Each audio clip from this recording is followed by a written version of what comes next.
Pues chicas, ya llegamos al capítulo 5 de nuestro libro del conocimiento del Dios Santo. Vamos a tomar en cuenta las preguntas al final y vamos a empezar con Lupita, que la tengo primera en la lista, Lupita de Cuautitlán. Y puedes empezar primero en la página 376. Dice, ya llegó Gloria Elena, dice Dios encarnado. Muy impactante este capítulo, como todos. El propósito, considerar el misterio de la encarnación. Y la primera pregunta, que vamos a buscar la respuesta en la lectura, es ¿cuál es el misterio supremo al que nos enfrenta el Evangelio? Así que con eso en mente, Lupita, ¿podrías empezar a leer? Sí. Capítulo 5, Dios encarnado.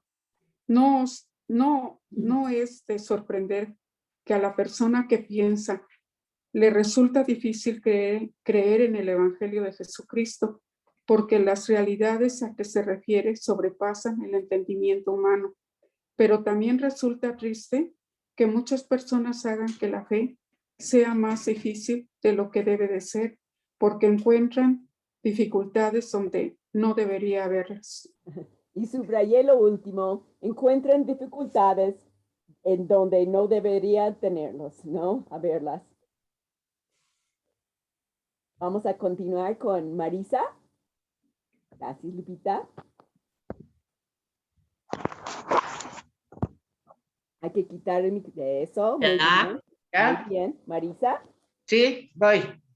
Tomemos la expiación, por ejemplo. Para muchos constituye una piedra de tropiezo. ¿Cómo? Dicen, podemos aceptar que la muerte de Jesús de Nazaret, un solo hombre que muere en un patíbulo romano, sirva para remediar los pecados del mundo. ¿Cómo puede ser que esta muerte tenga el efecto de que Dios perdone nuestro pecado el día de hoy? Mucha gente, eso les confunde, no conecten los puntos, pero nosotros sí, y vamos a continuar leyendo ahora con Vero. Gracias, Marisa. Gracias. Vero, ¿quieres leer? No, vamos con Male. Ya viene corriendo Vero. ¿Quieres leer, Vero, o no? Veo tu cabeza, pero no veo que quites el micrófono. ¿Que sí o no? Ah, perdón, sí. Ok. ¿Qué página es? Es que se me cerró. Estamos en el la primera página del capítulo 5, 6, 7. Página 67. O tomemos la resurrección. Ese es el tercer párrafo. O tomemos la resurrección, que para muchos también constituye piedra de tropiezo. ¿Cómo? Se preguntan. ¿Podemos creer que Jesús se levantó físicamente de la muerte? Aceptamos que sea difícil negar que la tumba quedó vacía, pero ¿acaso no es más difícil todavía creer que Jesús emergió de ella para iniciar una vida corporal sin fin? ¿Acaso no es más fácil dar crédito a la teoría de la resurrección temporaria después de un desmayo o al robo del cuerpo en lugar de a la doctrina cristiana de la resurrección? Mucha gente piensa, es más fácil creer lo que la gente inventa en vez de creer lo que la Biblia dice. Por eso se ha inventado de que Cristo desmayó, que no se murió, y después de estar unos días se levantó y movió la piedrota que nadie podía mover y se fue a Cachemira y ahí se casó y tuvo familia y tienen varias ideas raras. Ridículo. Hasta ahorita hemos visto dos palabras teológicas. Uno es la expiación. La expiación, ¿alguien puede decir lo que es, lo que significa expiación? Las que han estudiado en el seminario, ¿qué es expiación? Es el pago de que da Cristo por nuestra salvación. El pago es su sangre y su muerte en la cruz para que nosotros pudiéramos ser salvos y resucitar. Muy bien. El pago que hace otra persona por nosotros. Sí, es lo que Cristo pagó por nosotros. Elenita, expiación es lo mismo entonces que redención. Exactamente igual. Son Ok. primos, son primos. Ah, ok. Expiación es el acto, redimir es el pago, quizá. Ok, la redención es el pago que se da y la expiación es el acto de pagar. De lo que hizo. Okay. Ajá. Perfecto. Ahí van mano en mano. Qué bueno que lo mencionaste porque yo ahí tenía duda con esas dos palabras. Ajá. Ok, gracias. Y la otra palabra es resurrección, que es muy importante en nuestra fe. Por eso el capítulo pasado hablamos de crucifijos que uno se acostumbra a tener en su casa con Cristo colgado ahí. Y qué importante es quitar Cristo del crucifijo porque se resucitó y Él viene a vivir en nuestras vidas. Así que dos palabras muy importantes y vamos a continuar ahora con Male. Gracias, Male. Hola a todas, buenos días otra vez. Gracias. Dice, o tomemos el nacimiento virginal, doctrina que ha sido ampliamente rechazada en círculos protestantes en el presente siglo. Como preguntan algunos, ¿podemos aceptar semejante anormalidad? ¿Cómo podemos? Déjenme agarrarle la pregunta. ¿Cómo? Como preguntan algunos, ¿podemos aceptar semejante anormalidad biológica? ¿Cómo podemos? Sí, voy a leerlo para que lo agarres, ¿ok? O tomemos el nacimiento virginal, doctrina que ha sido ampliamente rechazada en círculos protestantes en el presente siglo. Como preguntan algunos, ¿podemos aceptar semejante abnormalidad biológica?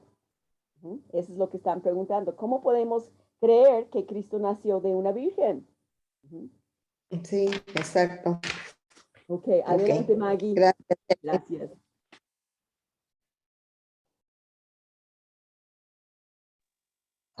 Y si quieren, subrayen ahí lo que hemos leído. Expiación, resurrección, nacimiento virginal. Y ahora vamos a subrayar milagros del Evangelio. Son las cosas que la gente pregunta. ¿Cómo puede ser posible? ¿Listo? Ajá. O tomemos los milagros del Evangelio. Para muchos, esto también constituye un escollo insalvable. Llegan a aceptar que Jesús sanaba. Resulta difícil, dadas las evidencias disponibles, dudar de esto. Y de todos modos, la historia conoce casos de otras personas que han realizado curaciones milagrosas. Sin embargo, ¿cómo se puede creer que Jesús caminaba sobre el agua, o que alimentó a los 5,000, o que levantaba a los muertos? Relatos como estos serían por demás fantasiosos. Ante estos problemas y otros semejantes, muchas personas que están al borde de la fe se sienten profundamente perplejas en el día de hoy. Porque no creen lo básico de lo que vamos a leer en un momento. Entonces, ahí vimos varios misterios, pero la pregunta que vamos a buscar contestar es, ¿cuál es el misterio supremo al que nos enfrenta el Evangelio? Y vamos a encontrarlo ahorita y vamos a leerlo con Betty. Listo, gracias, Elenita. Dice, el más grande misterio. Pero en realidad, la verdadera dificultad no está en estos aspectos en lo absoluto, porque no es en ellos que el Evangelio nos enfrenta con el misterio supremo.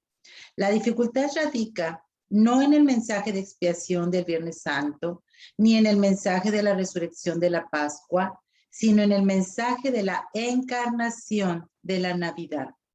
La afirmación cristiana realmente asombrosa es la de que Jesús de Nazaret era Dios hecho hombre, que la segunda persona de la deidad se convirtió en el segundo hombre, con lo cual quedó decidido el destino de la humanidad.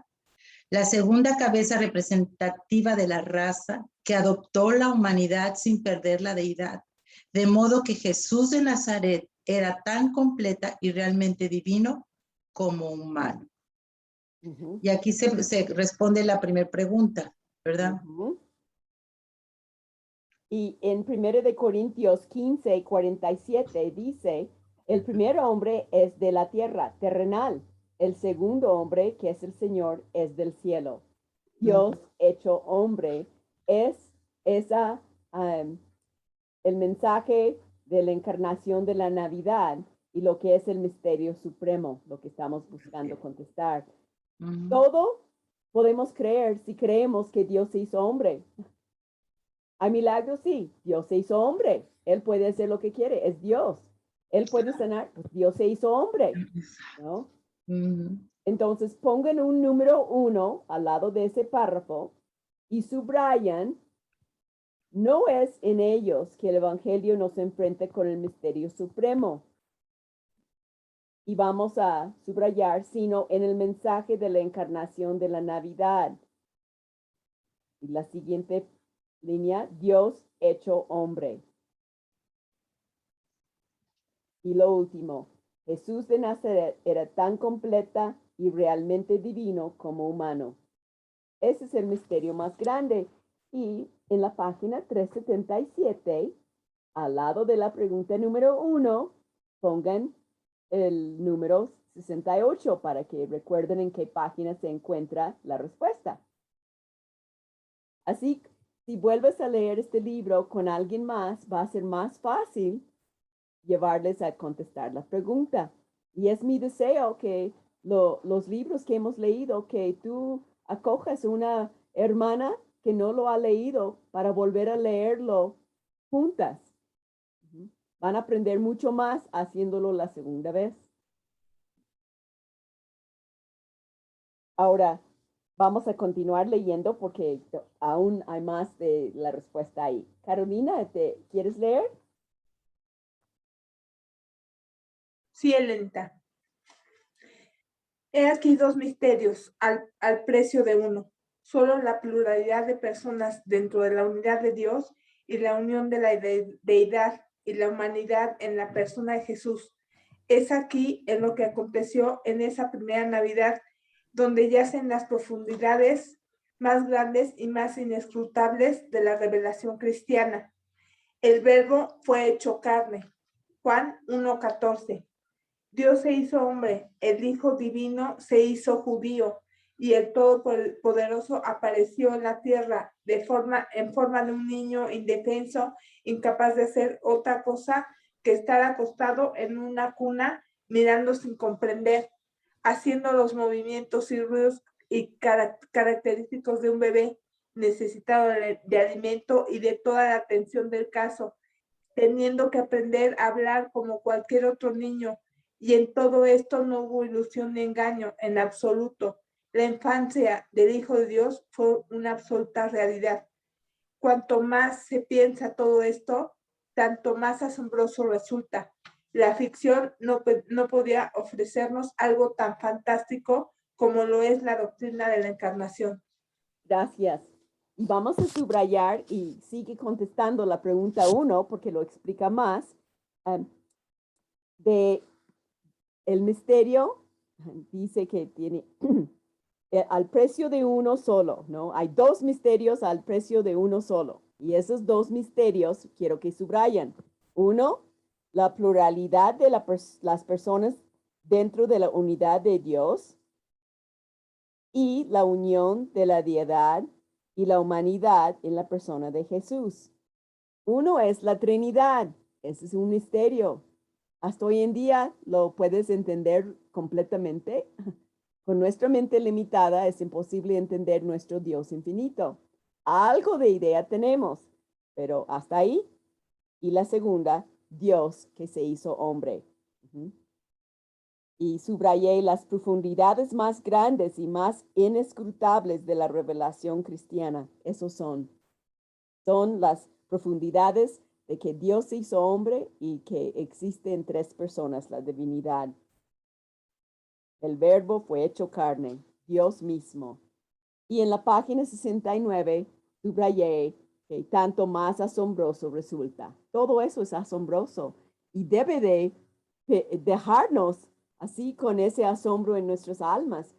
Yo conozco a ese Dios triuno, el Dios que se hizo hombre, que yo no puedo entender cómo fue eso, pero lo hizo por amor a mí. La encarnación nos contesta todas las preguntas. Vamos a continuar leyendo ahora, tomando en cuenta, vamos a ir ahora con Pili García, pero vamos a tener en cuenta de la página 37 ahora la segunda pregunta. ¿No es más fácil contestar las preguntas leyendo la pregunta primero y después sabiendo más o menos dónde está? Porque sé que es un libro muy profundo y sé que les ha costado encontrar las respuestas, ¿no? Porque algunos me lo han comentado y quiero que lo disfruten. A lo mejor ya encontraste las respuestas. Espero que ya lo leíste y encontraste. Pero si no, quiero que sea algo que disfruten. La segunda pregunta dice, proporcione ilustraciones específicas de cómo el creer en la encarnación, que Dios se hizo hombre, resuelve otras dificultades de la doctrina cristiana. Y vamos a leer la página 69. En esto reside con Pili. Empiezo, Elena. ¿Sí? En esto reside la verdadera piedra de tropiezo del cristianismo. Es en este punto en el que han naufragado los judíos, los musulmanes, los unitarios, los testigos de Jehová, así como también muchos de los que experimentan las dificultades enumeradas más arriba, sobre el nacimiento virginal, los milagros, la expiación y la resurrección. Las dificultades que surgen en relación con otras cuestiones relativas al relato evangélico generalmente nacen de una creencia inadecuada o de la falta de fe en la encarnación. Pero una vez que se acepta plenamente la realidad de la encarnación, las otras dificultades se disuelven. Y vamos a subrayar lo primero y lo último. En esto reside la verdadera piedra de tropiezo del cristianismo. Dios se hizo hombre. Eso es lo que para mí como judía fue tan difícil de creer. ¿Cómo Dios se hizo hombre? Dios es Dios, el hombre es el hombre, ¿no? Y lo que mis papás siempre argumentaban contra mi fe en Jesús, la Trinidad. ¿Cómo? Dios es uno, el Shema. Oye Israel, el Señor nuestro Dios, el Señor uno es. ¿Cómo? ¿Hay Dios, Hijo y Espíritu Santo? ¿Hay tres? No. Los musulmanes lo mismo. Los testigos de Jehová hasta cambiaron la Biblia y escribieron su propia Biblia para decir en Juan 1:1, en el principio era el verbo era con Dios y el verbo era, y ellos ponen en su Biblia un Dios, no que era Dios, porque para ellos les cuesta creer que Dios se hizo hombre, que Cristo es Dios. Así es que es un punto sumamente importante que quizá por la gracia de Dios y la fe que Él nos ha regalado, no nos ha costado creerlo. Pero a otros, esa es la piedra de tropiezo. Dios se hizo hombre. Y subrayen lo último, y es el comienzo de la respuesta a la pregunta 2. Pero una vez que se acepte plenamente la realidad de la encarnación, Dios se hizo hombre, las otras dificultades se disuelven. Pongan ahí un número 2 y en la pregunta número 2 en la página 377 pongan un número 69. Y el siguiente párrafo también lo contesta. Gracias, Pili. Vamos con Tania. Sí, Helen, gracias. Si Jesús no hubiese sido más que un hombre santo, sumamente notable, las dificultades para creer lo que el Nuevo Testamento nos dice acerca de su vida y de su obra serían realmente gigantescas. No obstante, si Jesús es la misma persona que la palabra eterna, el agente del Padre en la creación, por medio de quien también hizo el universo, Hebreos 1:2, ya no resulta asombroso que nuevos actos de poder creativo señalaran su venida al mundo, su vida en él y su alejamiento del mismo. No resulta extraño que él, el autor de la vida, se levantase de la muerte, Si realmente era el Hijo de Dios, resulta mucho más asombroso que tuviera que morir y no que volviera a morir, a vivir, perdón. Vivir, ajá. Entonces, también es parte de la respuesta a la pregunta 2. Y vamos a subrayar, si Jesús es la misma persona que la palabra eterna, ¿no? El agente del Padre en la creación, por medio de quien también hizo el universo, ya no resulta asombroso que nuevos actos de poder creativo señalaran su venida al mundo, ¿no? Y subrayé lo último, mucho más asombroso que tuviera que morir y que no volviera a vivir. Adelante, Amanda.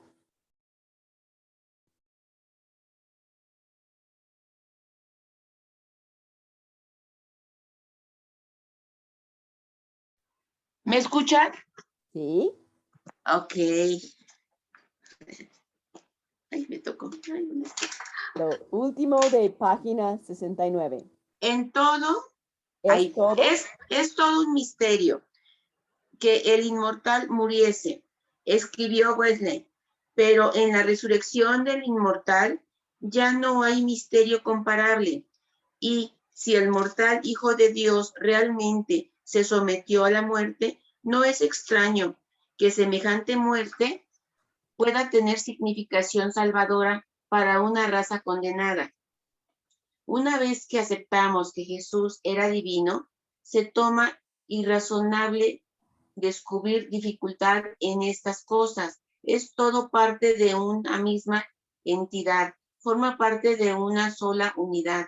La encarnación constituye en sí misma un misterio insosdable, pero le da sentido a todo lo demás en el Nuevo Testamento.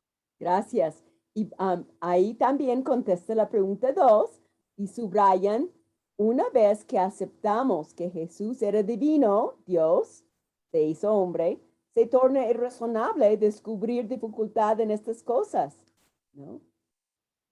Le da sentido a todo lo demás en el Nuevo Testamento.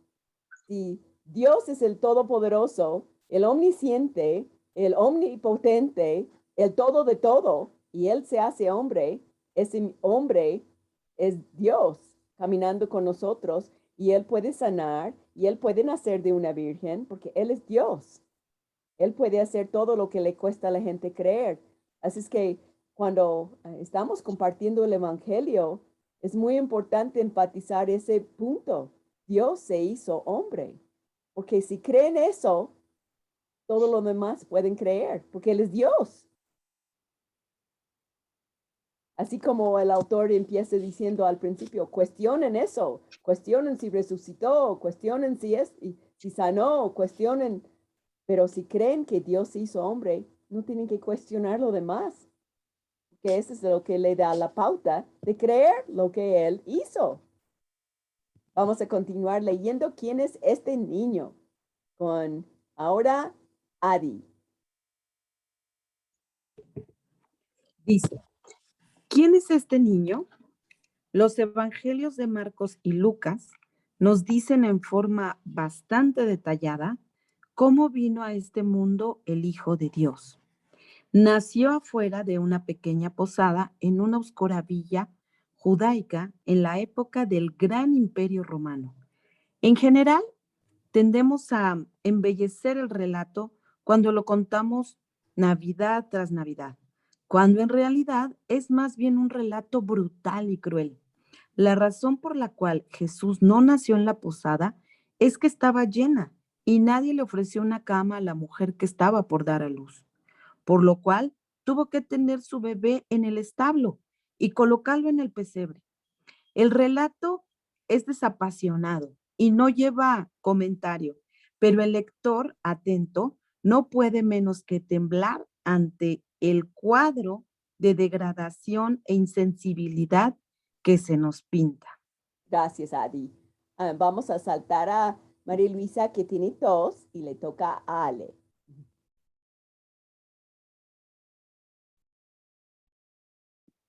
Ahí voy. Gracias. Con todos los evangelistas no relatan la historia con el fin de que saquemos de ella lecciones morales. Para ellos lo importante del relato no está en las circunstancias del nacimiento, salvo en el sentido de que constituía el cumplimiento de la profecía, ya que tuvo lugar en Belén. Véase Mateo 2, del 1 al 6. ¿Podrías leerlo? Sí. Mateo.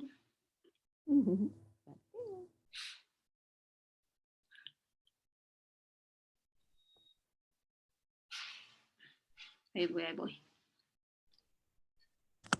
Y es la profecía cumplida de Miqueas 5:2, que iba a nacer en Belén. Cuando Jesús nació en Belén de Judea en días del rey Herodes, vinieron del oriente a Jerusalén unos magos diciendo, ¿dónde está el rey de los judíos que ha nacido? Porque su estrella hemos visto en el oriente y venimos a adorarle. Oyendo esto, el rey Herodes se turbó y toda Jerusalén con él. Y convocados todos los principales sacerdotes y los escribas del pueblo, les preguntó, ¿dónde había de nacer el Cristo? Ellos le dijeron, en Belén de Judea, porque así está escrito por el profeta.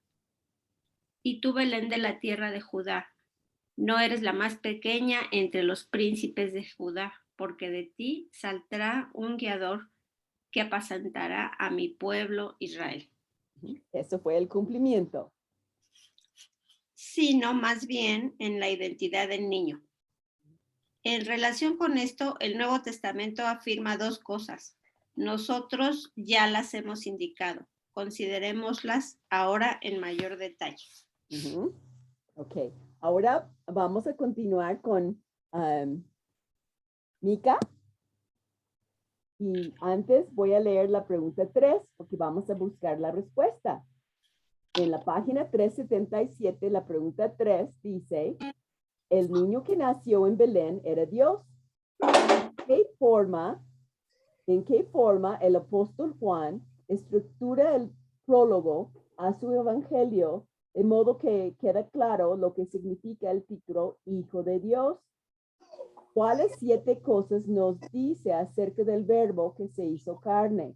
Hay mucho que ver en esta pregunta, ¿no? Y es muy bueno porque mucha gente no capta lo que los judíos entendían al decir que era el Hijo de Dios. Lo ven como menos que Dios al decir que era Hijo de Dios. Así que vamos a tomar eso en cuenta con Mica. Sí, hermanitas, buenos días. Dice, el niño que nació en Belén era Dios. Dice, más precisamente para decirlo en el lenguaje bíblico. ¿Era él hijo de Dios? No es pregunta, Mica. Está afirmando. Sí, hijo de Dios o, como lo expresa invariablemente, la teología cristiana. Dios hijo. El hijo, nótese, no un hijo, como lo dice. 4 veces Juan en los 3 primeros capítulos de su evangelio, con el fin de asegurarse de que sus lectores comprendan cabalmente el carácter único de Jesús, el unigénito Hijo de Dios. Véase Juan 1:14, 18, 3, 16 Vamos a buscar y 18. Juan 1:14. Ajá. Juan 1:14, ya está aquí.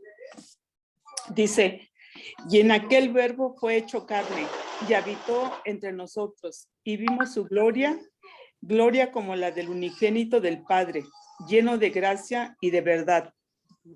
Es mismo Dios que se hizo hombre. Dice, por consiguiente, la iglesia cristiana confiesa, creo en Dios Padre y en Jesucristo, su único Hijo, nuestro Señor. Ok, gracias. Sí. Pili, ¿puedes ayudar a Gloria a entrar? Ella no está pudiendo entrar. ¿Podrías ayudarla, Pili Jasso? Habla con Gloria Santoya. Ella no puede entrar, quiere entrar, pero no puedo compartir aquí y ayudarla a entrar. Necesito mis agentes.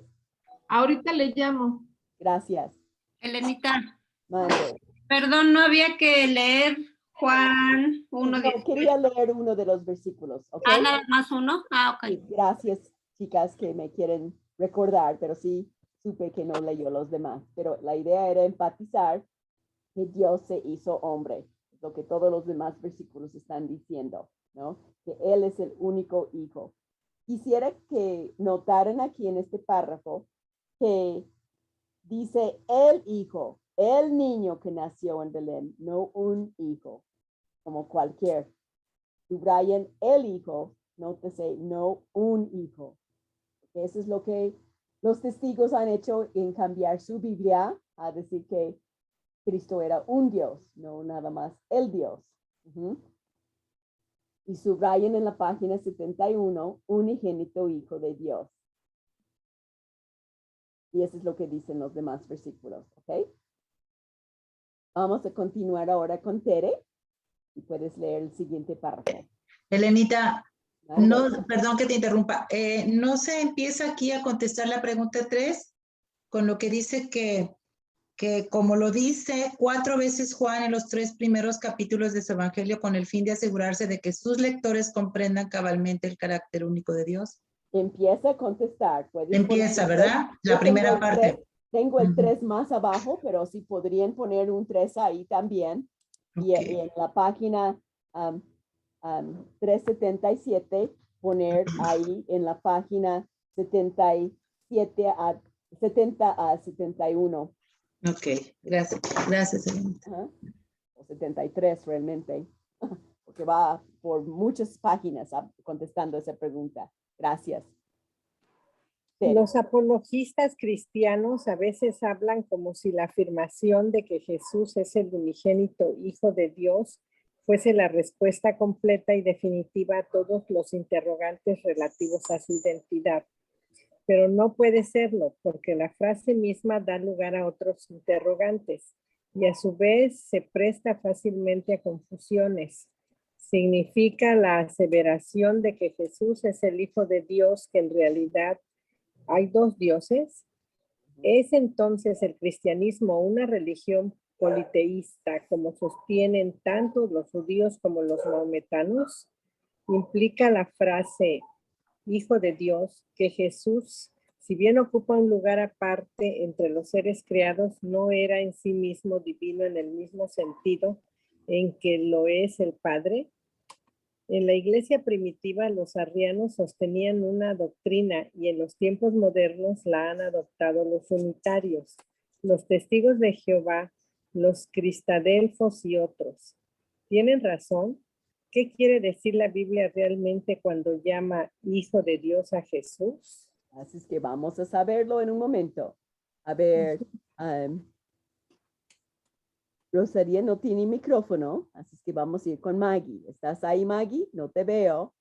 Así es que no sé si puedes participar. Gloria Elena, ¿tú puedes participar? Y cuando no las veo, no sé si pueden. Ok. Y Lidia tiene plomero que está haciendo mucho ruido. Regresamos aquí con Lupita de Cuautitlán. Si alguien no leyó y quiere leer, nada más interrúmpeme porque... Sí, no luego gracias. Gloria, bueno. ¿quieres? Gloria Elena. Cuando me digas. Sí, ahorita. Nada más que...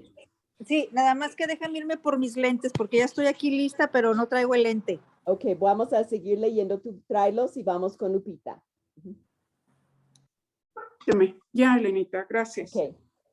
Las preguntas de este tipo son las que han tenido perplejas a muchas personas, pero el Nuevo Testamento en realidad no nos deja con dudas en cuanto a la forma de responder a ellas.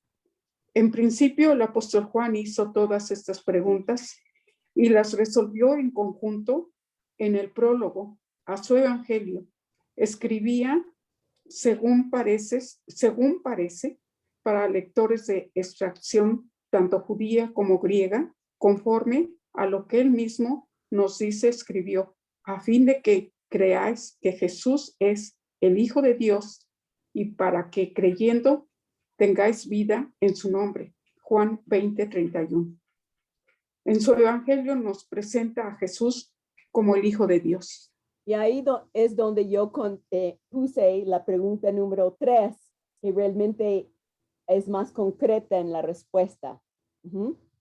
La pregunta nuevamente, que el niño que nació en Belén era Dios, ¿en qué forma el apóstol Juan estructura el prólogo a su evangelio de modo que quede claro lo que significa el título del Hijo de Dios? Y ahí él empieza a decirlo. Él dice, ¿no? Que creáis en que Jesús es el Hijo de Dios y para que creyendo tengáis vida en su nombre. Y en su evangelio nos presenta a Jesús como el Hijo de Dios. Y vamos a continuar leyendo para entenderlo mejor.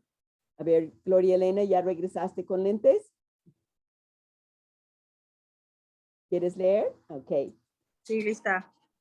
Sin embargo, Juan sabía que la frase Hijo de Dios estaba teñida de asociaciones incorrectas en la mente de sus lectores. La teología judaica la empleaba como título para el Mesías humano.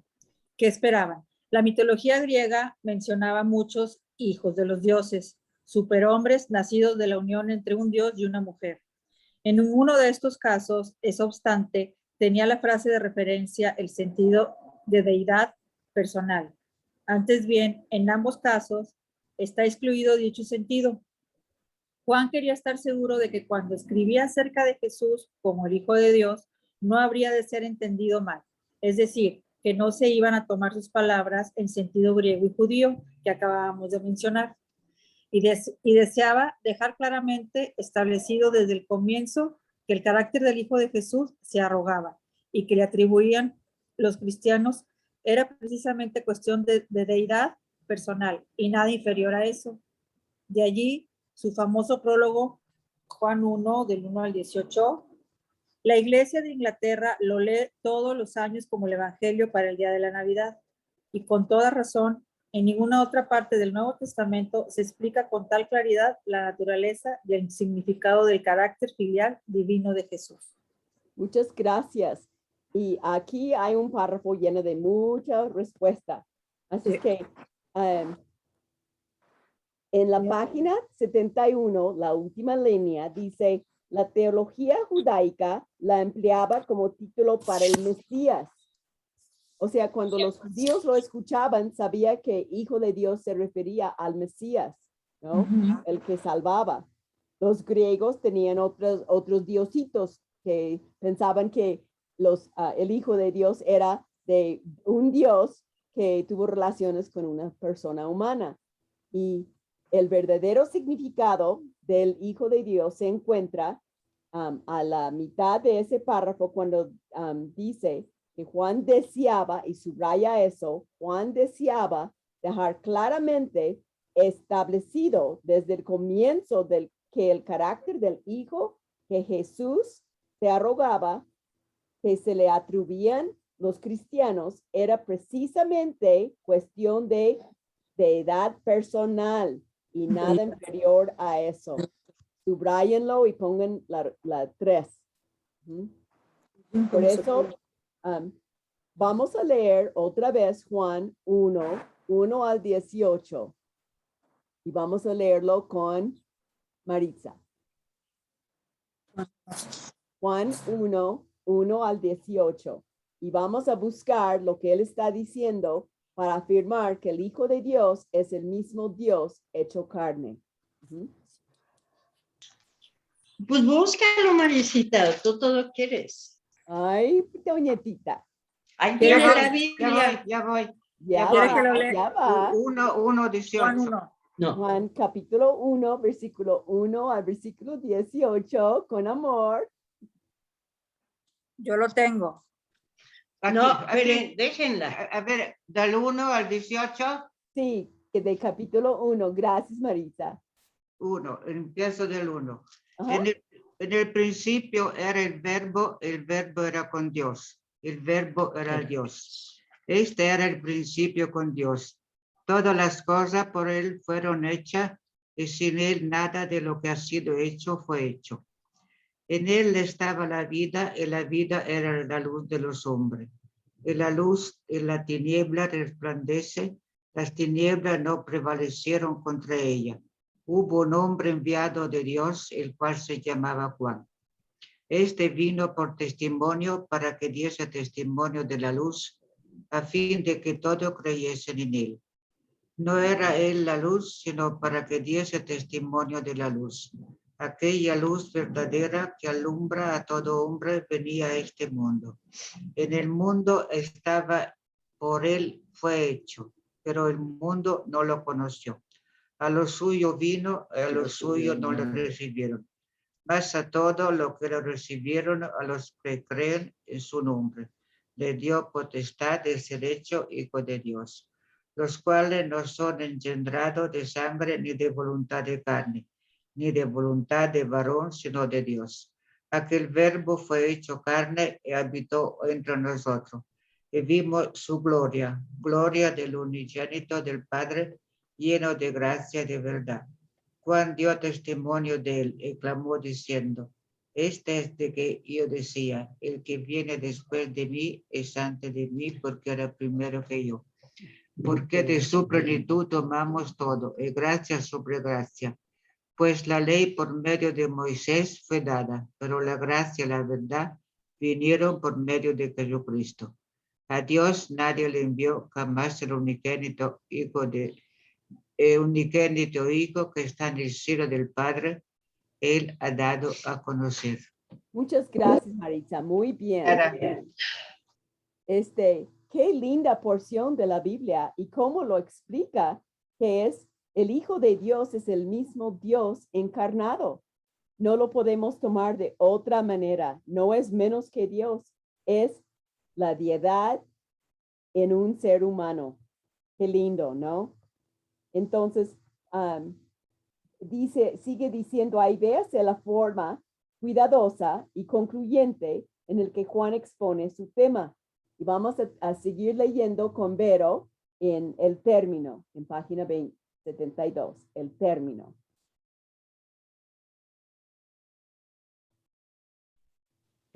Voy, porque no tengo lentes. ¿Cómo están leyendo con nosotras, chicas, si no traen sus lentes? Perdón, pero lo estoy pensando, mejor lo digo. Yo veo varias leyendo y traen sus lentes. Bueno, sí, pero es que los voy están oyendo, pero no están leyendo. Ahí voy.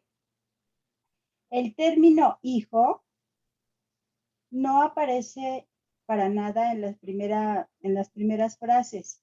En cambio, habla primeramente del verbo, la palabra. No había peligro de que este vocablo fuese malentendido. Los lectores del Antiguo Testamento lo reconocerían de inmediato. La palabra de Dios en el Antiguo Testamento es su expresión creadora, su poder en acción para cumplir su propósito. El Antiguo Testamento representa la expresión verbal de Dios, la expresión misma de su propósito, como si tuviese poder en sí misma para llevar a cabo el propósito expresado. Génesis 1 nos enseña que en la creación dijo Dios sea y fue. Génesis 1:3. Por la palabra de Jehová fueron hechos los cielos. Él dijo y fue hecho. Salmo 33:6, 9. El verbo de Dios es, por lo tanto, Dios obrando. Y ahí subrayé que primero habla del verbo y al final, por la palabra de Jehová fueron hechos los cielos. El verbo de Dios es, por tanto, Dios obrando. Y ahora vamos a concluir nuestro tiempo juntas hoy viendo las 7 cosas acerca de ese verbo divino. ¿Okay? Gracias, Vero. No quites tus lentes. Y tampoco, Gloria Elena, siguen leyendo con lentes. Ahora estamos con Male. Sí, Helen. Dice, Juan retorna a esta figura y procede a decirnos 7 cosas acerca del verbo divino. 1. En el principio era el verbo. He aquí la eternidad del verbo. No tenía principio en sí mismo. Cuando las demás cosas comenzaron, él ya era. Y vamos a poner un número 3 ahí para contestar la pregunta 3 cuando dice, ¿cuáles 7 cosas nos dice acerca del verbo que se hizo carne? Dios que se hizo carne. Y una de las cosas que estamos viendo ahí que hay que subrayar, en el principio el verbo y subrayar la eternidad del verbo. Eso es lo que estamos viendo. El verbo siempre existía porque es Dios. No fue creado, siempre existía. Y sigue leyendo otro. Gracias, Male. Sí. Número 2. Sigo, ¿verdad? Perdón. Dice 2. Y el verbo era con Dios. He aquí la personalidad del verbo. El poder que lleva a cabo los propósitos de Dios es el poder de un ser personal concreto, que se encuentra en una relación eterna de comunión activa con Dios. Esto es lo que significa la frase en cuestión. Y todo eso es para el verbo era Dios. No, hasta ahí nada más. Y vamos a continuar con alguien más. Okay. Entonces, quiero que subrayen ahí. Gracias. El verbo era con Dios. ¿Ok? Y aquí, como en la primera vimos la eternidad del verbo, ahora estamos viendo la personalidad del verbo. Era con Dios. Eso habla de su personalidad. No estaba solo. Él era con Dios. Ahora vamos al número 3 con Maggie. Qué interesante eso, cómo lo describe esos 7 cosas. Y el verbo era Dios. He aquí la deidad del verbo. Si bien es distinto del Padre en persona, no es una criatura, es divino en sí mismo como lo es el Padre. El misterio con el cual nos enfrenta este versículo es por lo tanto el misterio de las distinciones personales dentro de la unidad de la deidad. Gracias. Y vamos a subrayar ahí el verbo era Dios, no como dicen los testigos en su Biblia, un Dios, era Dios mismo. Y aquí habla de la deidad del verbo. O sea, Dios encarnado es Dios mismo. Y me gusta mucho cómo describe aquí y dice, si bien él es distinto del Padre en persona, no es una criatura, es divino en sí mismo como lo es el Padre.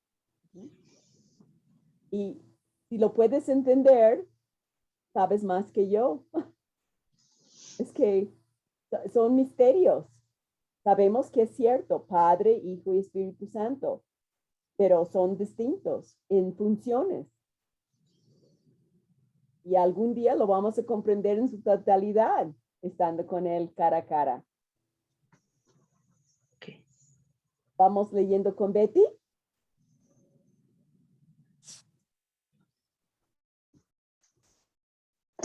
Número 4. Todas las cosas por él fueron hechas.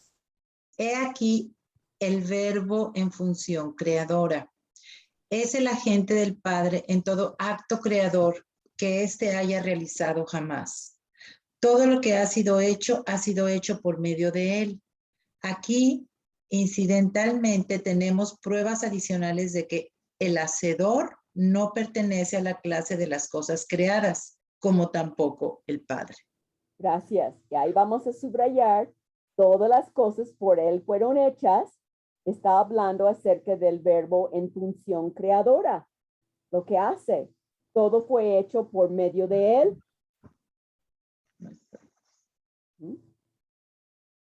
Número 5, Carolina. Dice, en él estaba la vida, versículo 4. Aquí el verbo vivificado. No hay vida física en el ámbito de las cosas creadas, salvo en y a través de él. Aquí está la respuesta bíblica al problema del origen y la comunidad de la vida en todas sus formas. La vida la da y la mantiene el verbo. Las cosas creadas no tienen vida en sí mismas. sino que tienen vida en el Verbo, la segunda persona de la deidad. Y aquí vamos a subrayar, gracias. En él estaba la vida y eso está hablando del verbo vivificado. De que todos tenemos vida por el verbo. Es como la planta. Cortas una flor, ya se está muriendo. Porque no está conectada a la raíz. Y nuestra raíz es Dios. ¿No? Hablando de ese verbo, es el mismo Señor Jesús. Él nos da vida.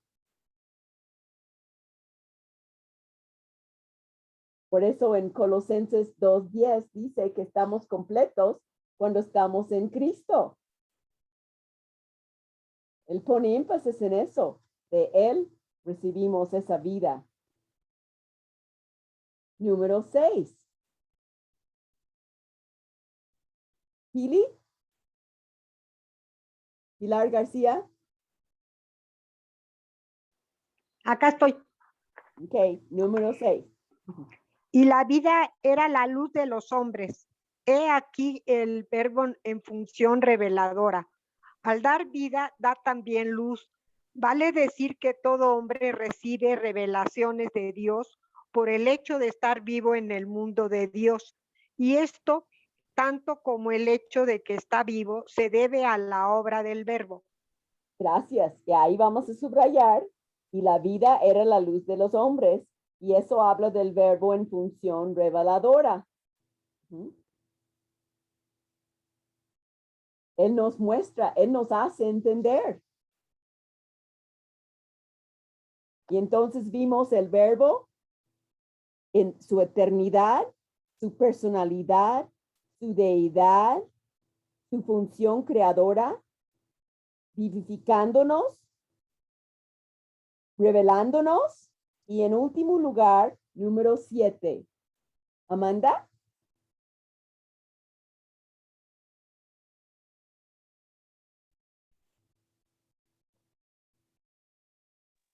¿Me escuchan? Sí. Ok.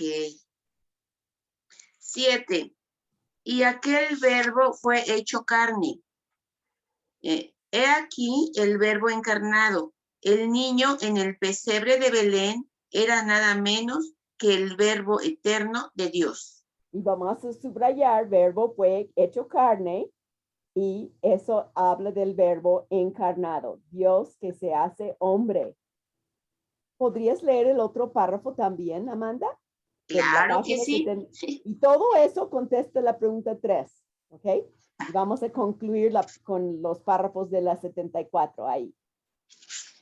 Ok. Luego, habiéndonos mostrado quién es y lo que es el verbo, persona divina, autor de todas las cosas, Juan nos da una identificación. La encarnación nos dice, fue la revelación de que el verbo es el Hijo de Dios. Vimos su gloria, gloria como del unigénito del Padre. Esta identificación recibe confirmación en el versículo 18. El unigénito Hijo que está en el seno del Padre. De este modo, Juan llega al punto a donde quería arribar desde el primer momento. A esta altura ha dejado claramente establecido lo que se quiere decir cuando se le llama a Jesús Hijo de Dios. El Hijo de Dios es el verbo de Dios. Vemos lo que es el verbo, la palabra. Pues bien, eso mismo es lo que es el Hijo. Tal es el mensaje del prólogo de Juan. Y termina. Así pues, cuando la Biblia proclama a Jesús como el Hijo de Dios, la declaración lleva el propósito de afirmar su definida deidad personal. El mensaje de la Navidad descansa en el hecho sorprendente de que el niño en el pesebre era Dios. Pero lo que hemos dicho no es más que la mitad de la historia completa. Pero la historia completa nos va a esperar hasta la semana que viene. Vamos a subrayar en ese párrafo que Él es la persona divina, autor de todas las cosas. Y vamos a subrayar que el Hijo de Dios es el verbo de Dios, casi al final, el Hijo de Dios es el verbo de Dios, es el unigénito Hijo. Y en el siguiente párrafo es deidad personal. Ese es el mensaje, ¿no? Y eso al final, que es el niño en el pesebre era Dios. Eso es lo que quiere llegar a decir el autor. Lo más importante de todas las cosas que podemos saber de Jesús es que Él es el niño en el pesebre, el Hijo de Dios. Y debemos de vivir con ese asombro siempre. Y eso contesta la pregunta 3. La semana que viene vamos a continuar primero Dios, que ese mismo niño que nació, que era Dios, también era hombre. Así es que si no han leído todo el capítulo, tienen tiempo todavía para contestar las últimas preguntas. ¿Alguna duda, pregunta, comentario? ¿No es asombroso leer acerca de nuestro Salvador, el mismo Dios que se hizo carne, que mora en nosotros, que nos da vida? Todas las cosas, las 7 cosas, es lo que Él hace por nosotros. Vemos que Él es eterno siempre. Gracias a Dios por Él. ¿Quién quisiera orar para dar gracias por este tiempo?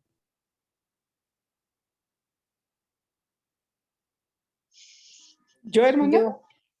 Ganó por un segundo, Tere. Perdón, porque la semana pasada oraste. Gracias por tu corazón dispuesto. Todos deben de quitar su micrófono y decir yo.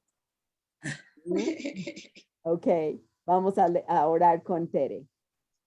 Amado Padre Celestial, qué bendición tan grande es conocerte a ti como nuestro Dios verdadero. Gracias te damos por este maravilloso estudio, donde tú, Padre, nos muestras nuevamente las 7 cosas acerca de tu deidad, de que tú eres el Verbo divino. Gracias, Padre, porque en ti encontramos pues el principio de la eternidad, Señor, tu personalidad, Padre bendito, tu deidad, Padre, tu función creadora, Señor, también que en ti está la vida y tú nos las das, Padre amado. Por esa luz, que eres la luz de los hombres, Señor, y que finalmente entendemos y aceptamos que tú eres el Verbo hecho sangre y que pues tú eres Dios. Te agradecemos infinitamente por ese regalo hermoso de la salvación, por haber mandado a tu Hijo unigénito para darnos vida eterna, para ser justificados por Él. Gracias por la vida de Lenita, gracias por esta enseñanza, Señor. Gracias por esta oportunidad que nos das de conocer cada día más de ti y conocerte a ti, Señor.